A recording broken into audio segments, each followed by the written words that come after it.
Welcome, movie fans. Thank you for joining us for episode 71 of Reading Between the Reels. If you're a new listener, we're so glad you found us. And if you've been enjoying the show, please tell someone about us. Send a tweet, post to Facebook, write a review on your favorite podcast catcher, or just recommend the show to a friend. I'm Craig Dickinson, and today on the show, I'll be sharing the first in a series of Star Wars conversations that my English classes participated with special guests. And today we have for you on the show Anthony King from Force Ghost Conversations and Jeff McGee of Marvin Dog Media and Star Wars Splash Page. We hope you enjoy the show. Who is your favorite character and who's your least favorite character? Why? Wow, that's a great question. My favorite character is Anakin Skywalker. And I say that for a couple of reasons. And that's because I grew up during the prequels when those came out, episodes 1, 2, and 3. So that character was just kind of at the forefront of my fandom.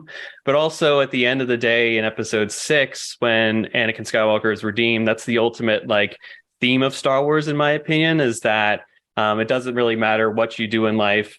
You can always be a force for good at the end of the day.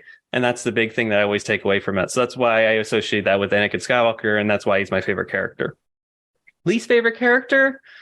I guess I'd have to say the Emperor Palpatine, just because he's the ultimate bad guy and all that. And, I never like seeing him on screen and the things that he's doing behind the scenes, pulling the strings of it all. So I guess that's probably where I'd land on that one. Okay, thank you. Why do you think that Darth Vader is obsessed with finding Luke? Well, at first, I believe it's because, he's the pilot that took out the Death Star. And then also, he recognized that the Force was with that. With that being when when he takes out the Death Star in the beginning of episode 4, or at the end of episode 4, I should say. But also, we also know canonically now that he actually knew that he was related. He knew that that was his son. He also knows that it's Luke Skywalker, as told by the Crawl in episode 5. So he also has that initiative too, which we find out through all of Empire, where he's trying to hunt down Luke and then have this revelation that he is his son, and that he sees this as an opportunity where he could even thwart the Emperor and possibly take over. So it's kind of going along the same lines of the dark side of it all, where he's trying to manipulate the situation to his own advantage. And then Luke, at the end of the day, is able to get the good out of Anakin that once was there.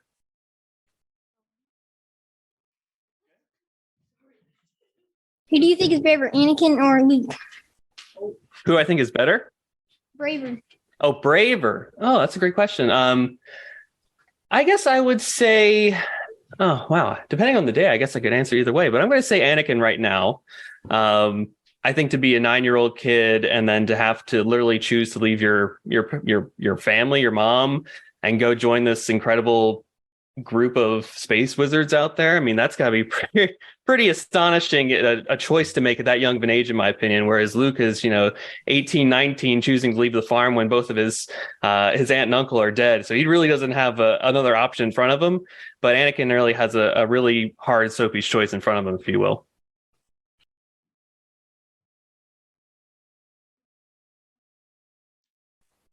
All right. So what if Luke and Leia had, switched places from the start?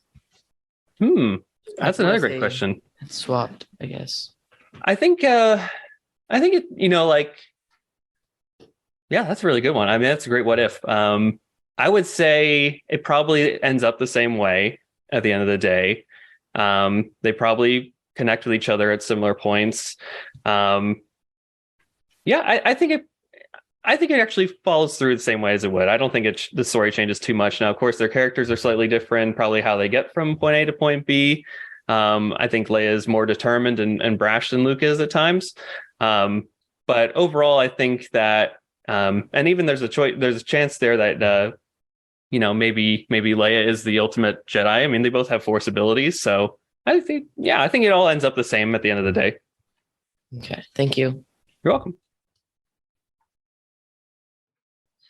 What do you think would have happened if Darth Maul killed both Qui-Gon and Obi-Wan? Ooh, that's a great question.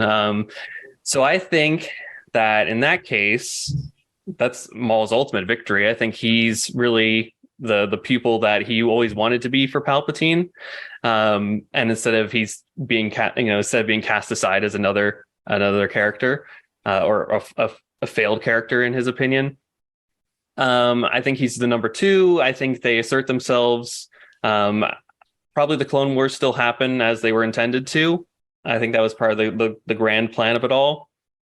But I think he stays in the mix, and then eventually he probably become, I don't know, he probably just would secretly show himself as Palpatine's like one of his henchmen or something like that in the Senate and all that. I think he would probably show his face a bit more.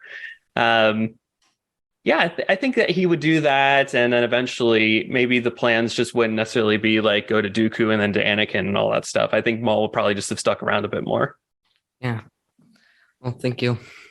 You're welcome. Thanks for the question. What Star Wars film is your favorite? My favorite Star Wars film is Episode 3, Revenge of the Sith. That's the last film that I saw with my uncle, who introduced me to Star Wars growing up. So I have fond memories of that. I saw it on opening night with him, and I saw it like 3 times in the theater. So it was just a great experience for me overall. Thank you. Has anyone died or get injured while filming Star Wars? Not that I'm aware of. I'm sure some people have gotten injured over the years, of course, when they're doing these stunts and all that stuff. But in terms of death, I don't think anyone has died on set yet.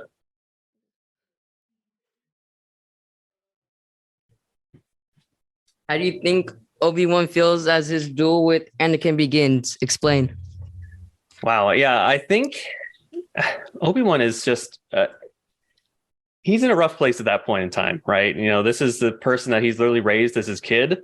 And the fact that he's now literally shifted to the dark side, he's killed all of his other friends, right? A good amount of them, I would say, too.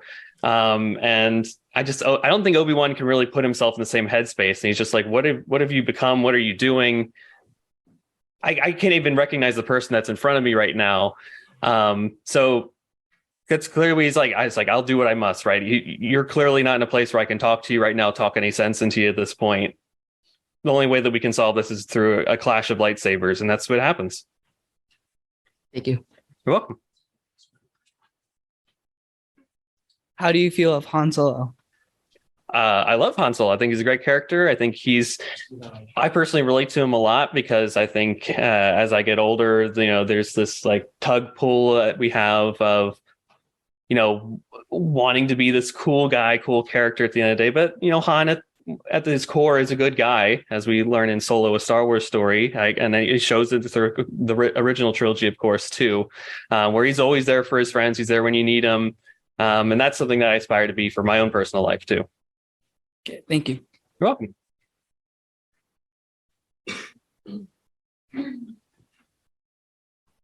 Do you think if the rest of the Bad Batch had the chips working, do you think that could have had an effect on the rest of Star Wars? Oh, for sure. I mean, I don't know how grand it would have affected Star Wars, but I think they probably would have been more involved in Order 66 to a large degree. They would have probably taken out some of the surviving Jedi that, and that survived, of course. And I think that they're just a great foil to what the current regime of the early stages of the Empire is doing right now, and setting the stage up for what a foundation for what the eventual rebellion could be. And without that in place, I think that the Empire is a lot more free room to wiggle around and do what they want to do and create havoc upon the galaxy. So I think that with them fully being in operation with what the Empire is doing, that would have been definitely to the detriment of what we see in the original trilogy. Thank you. You're welcome. What is the significance of Padme being continuously in danger? Wow, yeah, that's another great question. So, I mean, frankly, at the end of the day, it gives the characters something to moves the plot along forward and all that stuff. I mean, that's certainly some to the degree, but also I think it puts Anakin in this precarious situation where he's always forced to choose between his own feelings, between literally going against what the Jedi code is at certain times, where it's supposed to put others above singular people. Clearly in episode 2, Attack of the Clones, I mean, that's a great choice that he's faced with there, with Obi-Wan literally yelling in his ear, if you do this, you'll be expelled from the Jedi Order, right? So it puts Anakin in these precarious spots where he's eventually at this point where he's like, she's going to either die in childbirth or I go along this dark path here. So it moves the plot along of Star Wars, certainly, for sure. But at the end of the day, it gives Anakin this great sense of morality questions where he's like, what do I do in this instances? And of course, we see how he chooses in episode 3. Yeah. Thank you. You're welcome.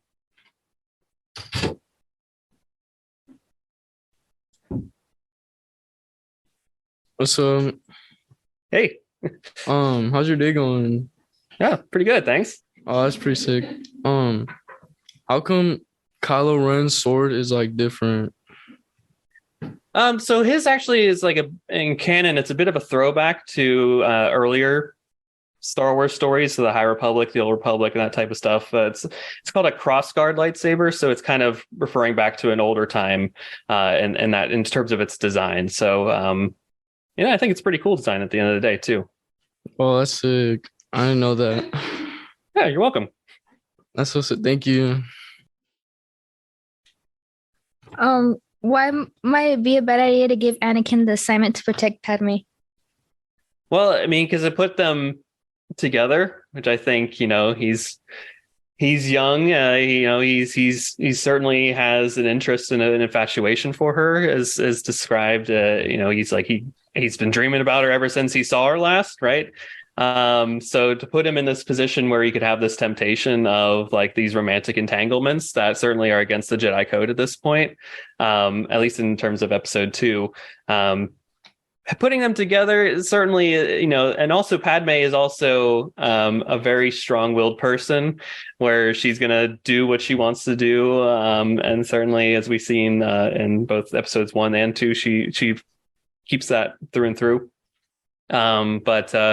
Yeah, putting them together is certainly a dangerous thing because, the romantic entanglements. And of course, Padme's like, I'm going to Tatooine and you're coming with one way or the other once he tells her about his, Anakin tells her about the visions that he's had about his mom and all that. And of course, they go to Geonosis to go save Obi-Wan too, right? So all that stuff was certainly against what they were told to do, right? They were told to kind of stay put. So when all that comes together, they certainly were two big explosions just waiting to go off. Thank you. Why does Luke finally give in to his anger? Well, it's because he's pushed to the point where he's afraid that his friends are going to be threatened. Right? He's at this point where he's at he's both in Empire, where he goes off to basically try and think he saves his friends, where instead of completing his training with Yoda, he goes off when he's not necessarily ready to be facing Vader at that point in his Jedi training.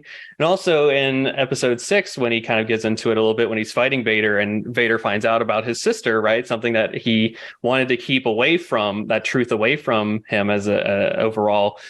And he's like, oh, maybe your sister will turn to the dark side if you won't, right? That is something that, it pulls at his heartstrings where he's like, no, I don't want them to be affected at all. Don't use, he feels kind of responsible for that at a certain point. And that's what brings out the darkness with him a little bit there. The temptation that, his friends could be used against him as well, right? Or to be used as agents for evil at that point. And that brings out, I mean, honestly, it's relatable too. I would feel pull from my darkness as well if I felt like my friends were threatened. So that's where I land on that one. Okay, thank you. Welcome. What was your reaction? What was your reaction when you found out Luke and Leia were siblings?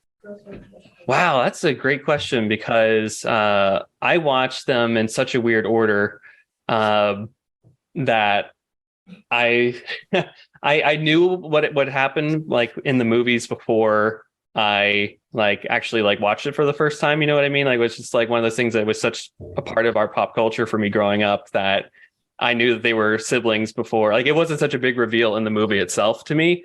But I just love how the actors deliver that scene with Mark Hamill and Carrie Fisher on that on the in this village in Endor, when they're just kind of on that bridge talking with each other. I feel like it's a very warm and empowering experience between the two of them, where they both kind of know at the end of the day about that, without ever having to actually say it to each other.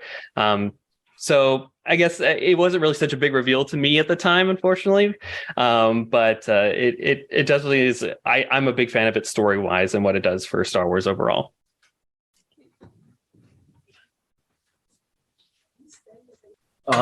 What do you think about Anakin killing the Sand People?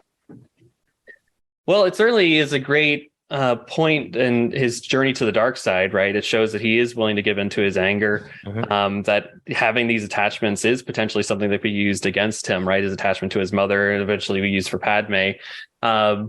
Overall, it's a terrible thing. I don't like that he's necessarily killing people for all that stuff, even, after they did literally take his mother and all that stuff. So it's just not a great situation overall, but he certainly is acting out of a place of fear, aggression, and anger that are definitely dark side feelings, if you will. So it's not a great situation just to begin with, but and I'm also not a big fan of it overall. But he is just acting out of pure instinct in that moment, right? His mom just died. She's saying her last words to him. He hasn't seen her in about 10 years. So I mean, it's a real response, to be honest, but it's not great. Thank you. Why do you think Anakin joined the dark side? So he joins the dark side out of fear, of course, right? He's on that path of the fear of loss is what ultimately drives him to this point, and also he wants to attain this power. It's a two-sided coin there, where he wants this power to save the ones that he loves, right? He's manipulated by that situation. He's fearful that his wife is going to die in childbirth, similar to his mom, and also lose 2 kids that he doesn't know that she's carrying twins, but he knows that she's pregnant at the time. So that fear of loss ultimately is what's pulling him down the path. And of course, the Jedi have kind of gone away from their ways through the Clone Wars and all that stuff. So he's not trusting of them. They're not trusting of him. It's just the ultimate system where it just doesn't work at the end of the day for the two of them at the time. And of course, Palpatine's there feeding him this temptation of, right, you do this, I can do this for you, even though he's not necessarily going to back it up. I don't think at the end of the day, right? He still doesn't give him the formula, if you will, to save Padme. I don't think there was ever a timeline where Padme would exist with Anakin being Vader and with Palpatine at the same time. So ultimately, it's a fear of loss. That's what Anakin turns to the dark side for. Oh, okay. Thank you. You're welcome. What are your impressions of Jabba the Hutt in his palace? Oh man, I love Jabba. I think the overall, like, the puppetry behind it, so the behind the scenes of creating the character and all that, just absolutely works for me. And I just love that there's the idea of this vile gangster. It's literally a vile thing in the galaxy. I just find that to be so cool and inventive of the people that work behind the scenes to create these creatures and characters. I also love the menagerie of the characters. I think you may have seen in Return of the Jedi, there's like the guy that's playing like a keyboard. He's blue and he looks that's really the only way I can describe him. He's got like flippers, his ears and all that stuff, and hands. He's really cool. His name is Max Rebo. He's the leader of the band that plays there, and I just love that character so much. So all the menagerie of Jabba's palace is so cool, and I love that scene. That whole sequence is like its own little movie, and I think that's really cool. Thank you. You're welcome. Do you think Yoda or Obi-Wan is afraid to teach Luke because of what happened to his dad? I think Yoda's a little bit apprehensive about it. I think Obi-Wan certainly made his choice about who he was staying with. I think that was always part of his plan overall, was to train Luke. Yoda, on the other hand, I think was, he's keeping tabs on Luke and always saying that he's looking towards the horizon and not keeping his eyes on where he's at and keeping focused and all that. I think canonically too, if I recall from a book that came out a couple of years ago about The Empire Strikes Back, or was it A New Hope? I can't remember exactly, but I think Yoda actually wanted to train Leia instead of Luke in order to be like the next Jedi to take over and move the next generation of stories forward. But at the end of the day, it's Luke that ultimately takes that mantle. All right. Thank you. You're welcome.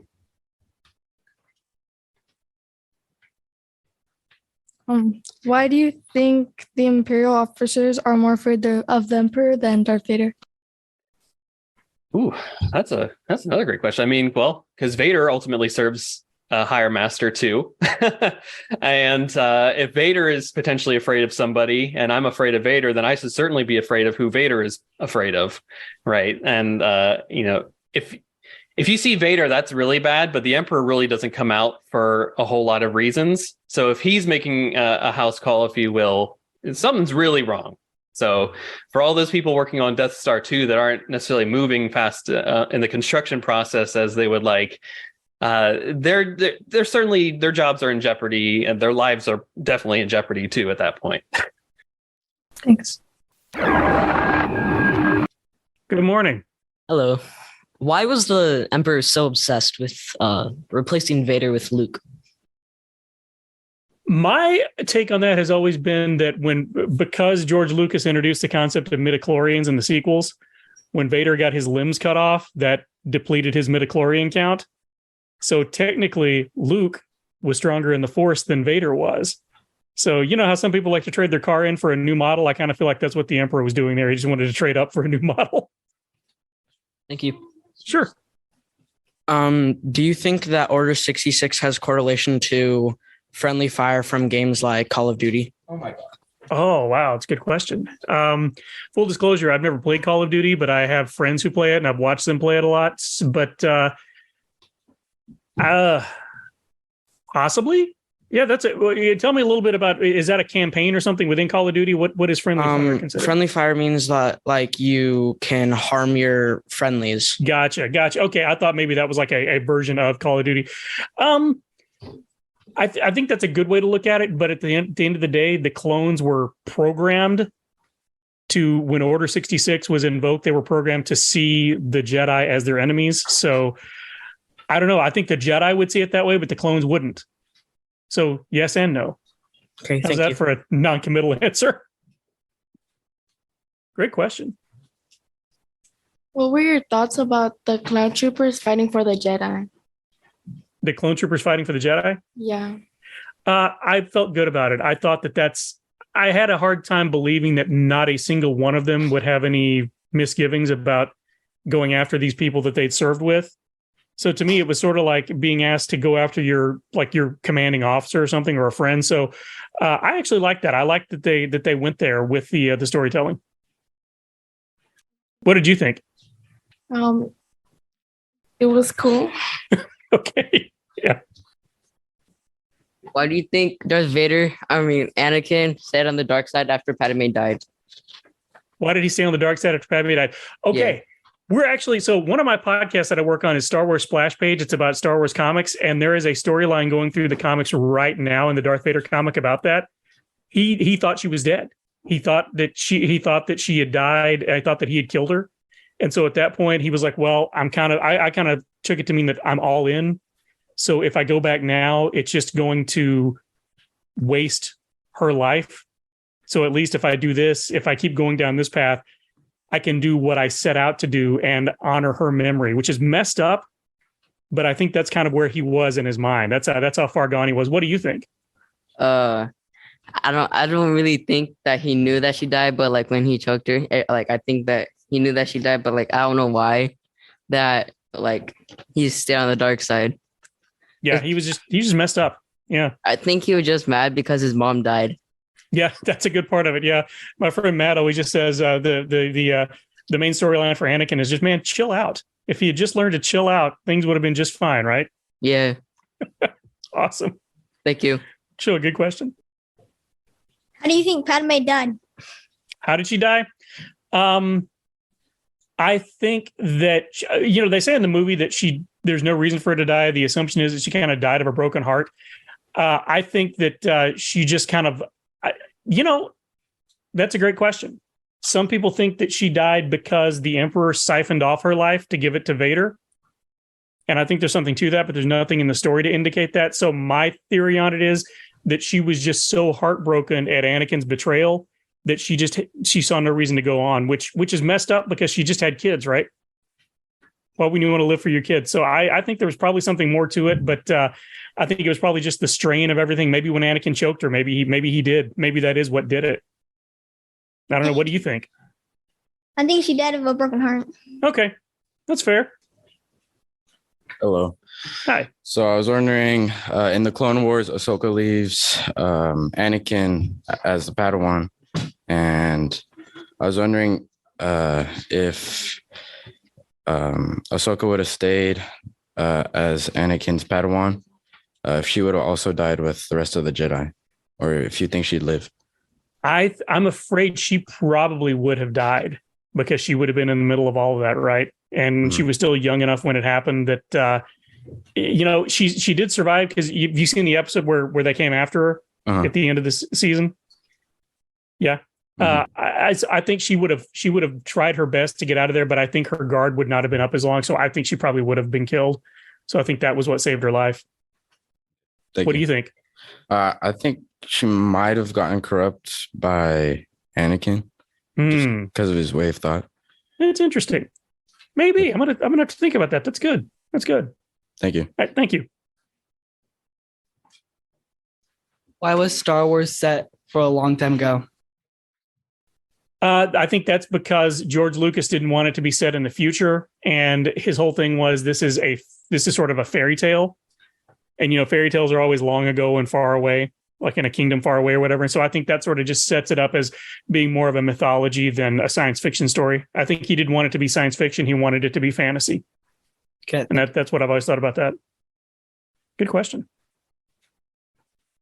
When Darth Maul and Qui-Gon are fighting, why didn't Obi-Wan use his super force speed to catch up and get by the laser gates? I have had every time I've watched that movie with somebody who had never seen it before, they asked me that same question. And my guess is he didn't want to overshoot and run past him. And B, he was afraid that if they did close while he was in mid run, they would close on him and he would be killed. So I think he was probably just being overly cautious. What do you think? I don't know. I think he was a little dumb not to use his super force speed. Yeah, they introduce it and then don't use it. That's kind of weird, right? Yeah. Yeah, I'm with you there. Thank you. Sure. Who do you think is the strongest Sith or Jedi? The strongest Sith, obviously, I think is probably Palpatine because look at what he did. And as far as the Jedi, maybe Yoda. I think Yoda, but I also kind of think Obi-Wan probably had as much power as Yoda. So I would say either Yoda or Obi-Wan to me. And I'm not that well versed into anything outside the movies. So I think Palpatine is the strongest Sith, and I think probably either Yoda or Obi-Wan are the strongest Jedi. What do you think? For Jedi, in my opinion, I think Qui-Gon because he I don't think he finished teaching Obi-Wan everything, or did he? That's true. And he's the one who first figured out how to come back as a Force ghost too. So you may be onto something there. Yeah. Thank you. Sure. What if Leia and Luke died during birth? What if Leia? Oh man, we'd be in trouble, wouldn't we? There would be nobody to go against Vader or the Emperor. I think I think we would have been. Yeah, everybody would have been lost, right? Wouldn't they? Yeah. I don't know. Do you think somebody else would have stepped up? I don't know. Maybe. Yeah, but Leia was leading the rebellion, so we lost that. Luke, man, you're bumming me out. Luke would have been around to go after Vader either. Yeah, I think they would have just. I think Vader and the Emperor would have just taken over the galaxy. Yeah. Yeah, that's sad. Good question. I've never thought of that before. What if Anakin's mom was the one to go with Qui-Gon and Obi-Wan instead of Anakin? Oh, well, let's see. I don't know that things would have been much different. I think it would have been worse because Anakin would have had all of these Force powers, but not known what to do with them. And then you just got Watto there being mean to him all day long. So he probably would have killed Watto by the time he was 12. And then he would have struck out on his own and he would have turned into a pirate. That's what I think. What do you think? Honestly, the same thing. Okay. Yeah. Yeah, that makes sense. That's a great question. How different do you think things would be if Darth Vader ended up living? Oh, I think if Darth Vader had ended up living, I think the First Order would not have happened because you've got somebody who was around when all of it happened the first time. And I think you've got somebody with some authority who can speak to what he's seeing. So I think things would have been, on the one hand, things would have gone a lot smoother because that wouldn't have happened. But I think he would have had a hard time getting people to trust him again, right? Wouldn't you? Yeah. Yeah. I think, what do you think would have happened? Honestly, the same thing. I don't Same think thing. anyone would trust him. Yeah.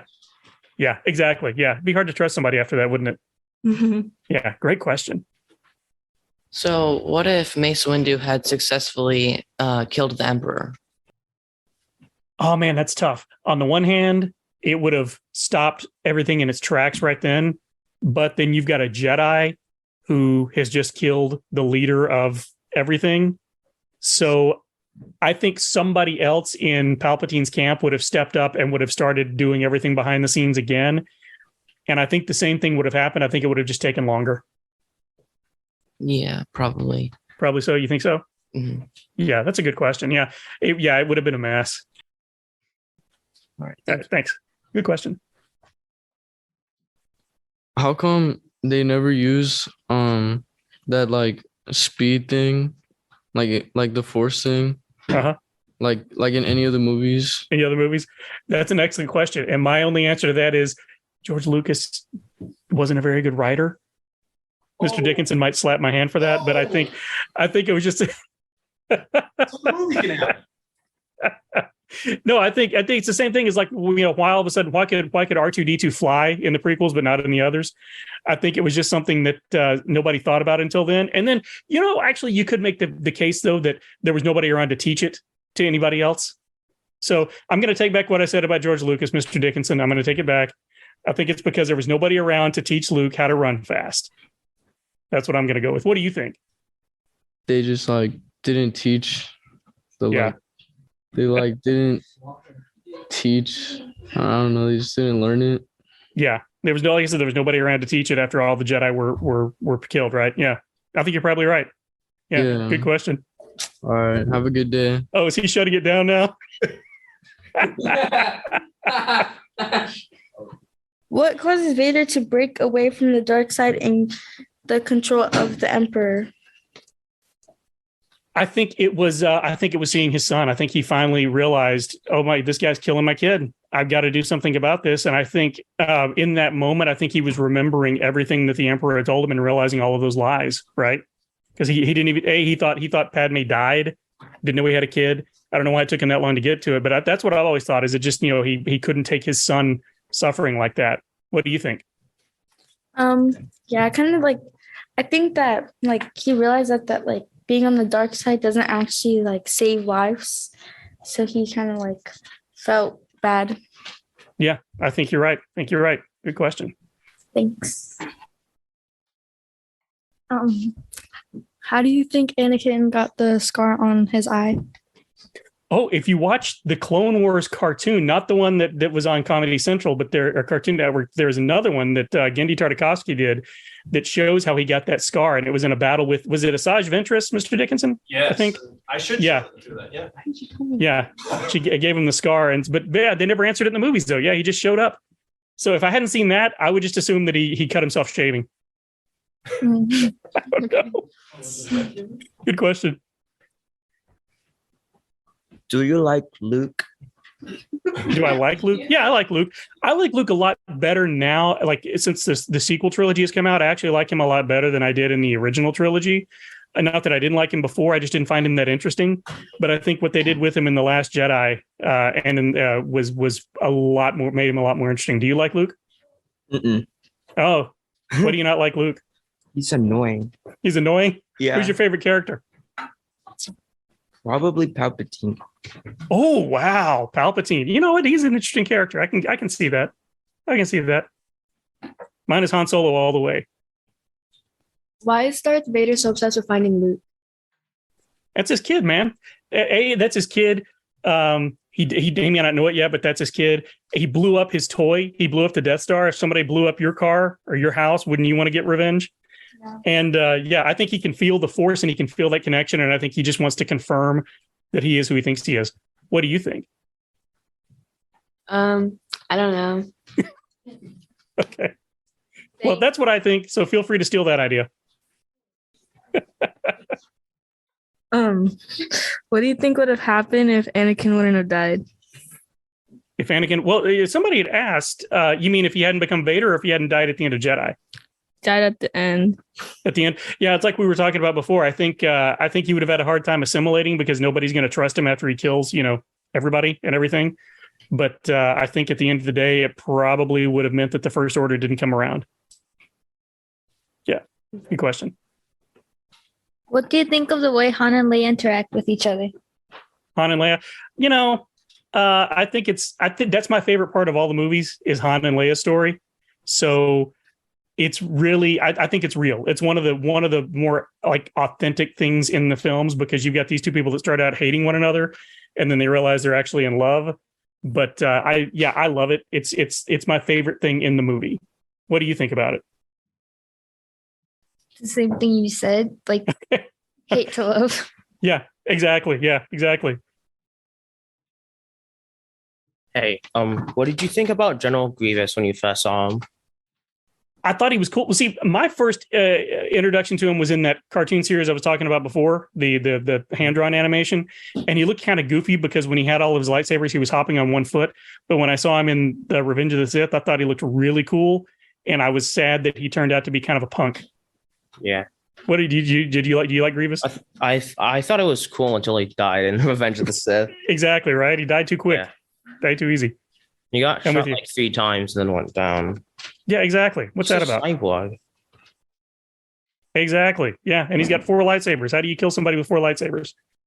Skill. Unless you're Obi-Wan Kenobi. Right? Yeah. Okay. Cool. All right. Good question. Why do you think Anakin joined the dark side? I think he thought that was the best way to save the people that he loved. He lost his mom. Oh.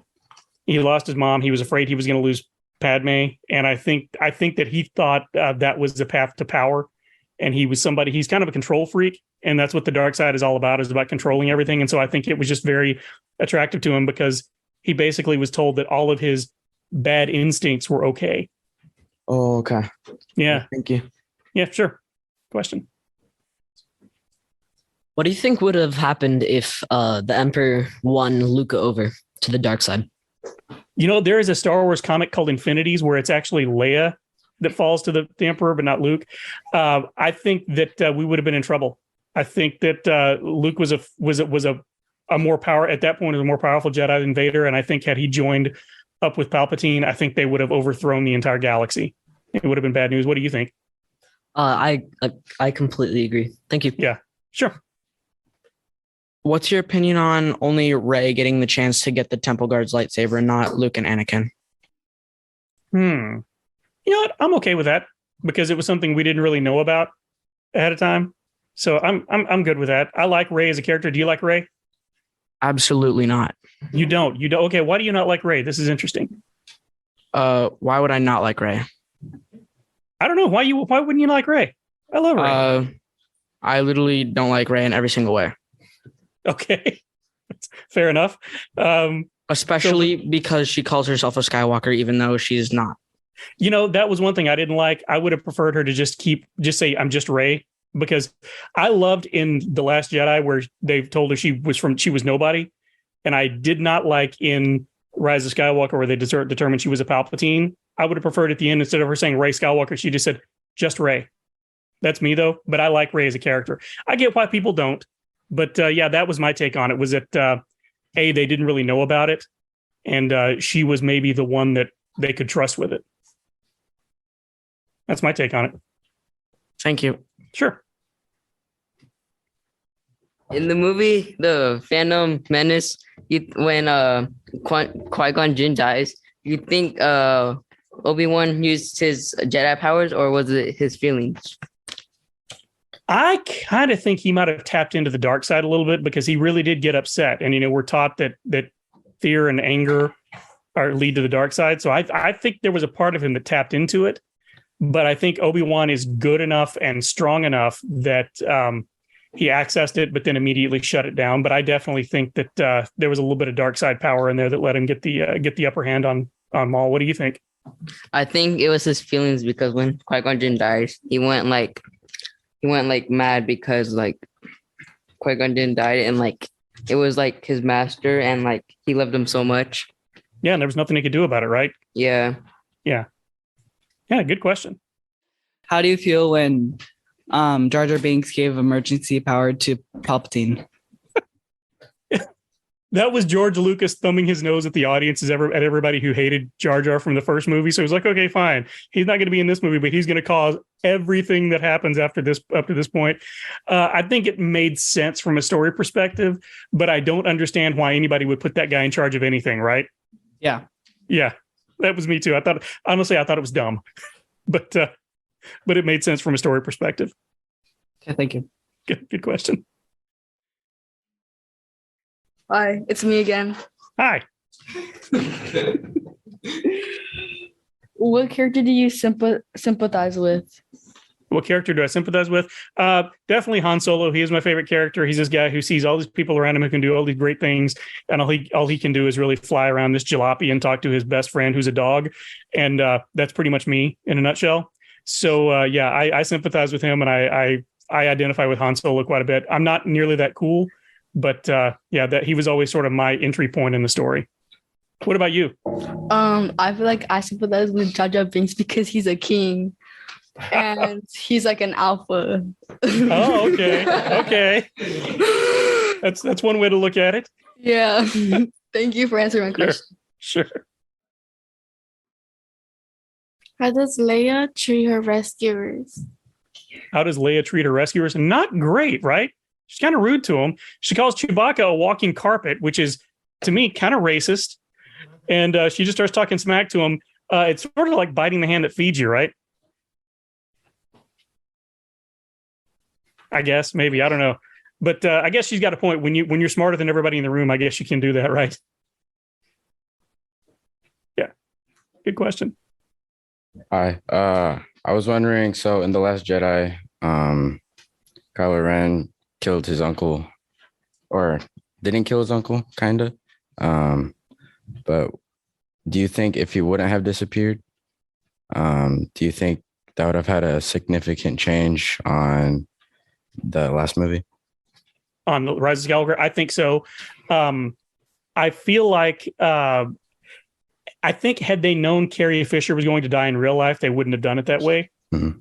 But I think had Luke not died in The Last Jedi, that I think that's where it gets tough, because he would have definitely needed to have a larger role in The Rise of Skywalker. But at that point, it's supposed to be Rey and Kylo's story. So I'm not sure how it would have affected it, but I would have preferred that he had lived. Me personally, I love The Last Jedi. I liked the way he died, but I would have preferred that he lived. Were you okay with him dying, or did you want him to live? I kind of wanted to see more of him. Me too, right? Because we didn't see any of them, and we didn't see any in The Force Awakens. He had that glorified cameo at the end. He was an extra, basically, and got paid like $2 million for that. And then, he's in The Last Jedi and then not in The Rise of Skywalker. Yeah, I'm with you there. Good question. Thank you. Sure. So as we close, we just want to say thank you so much for listening. If you'd like to connect with us, you can find us on Twitter and Facebook. Email us at readingbetweenreels@gmail.com or use the SpeakPipe app on our website. If you enjoyed the show, please tell a friend and support us by writing a review on your favorite podcast catcher.